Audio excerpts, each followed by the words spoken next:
कहवा की राम जी जन्म लेत कहवा उठे सोहर त कहवा उठे सोहर हो। ललना के ही गृह बाजेला धैया के ही गावे मंगल हो।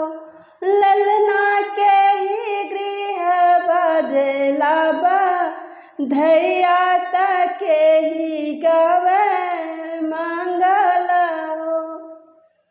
अवध में राम जी जन्म ले महलिया उठे सोहर महलिया उठे सोहर हो।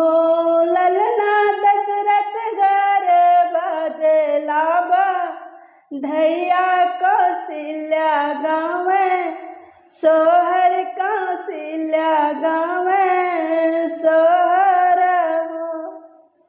के ही लुटावे हीरा मोती के ही कर कंगन के ही कर कंगन हो।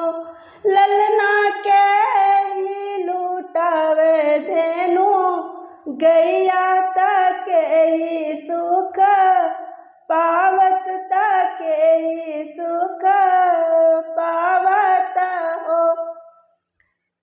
कैके लुटावे हीरा से मोती सुमित्र कर कंगन सुमित्र कर कंगन हो।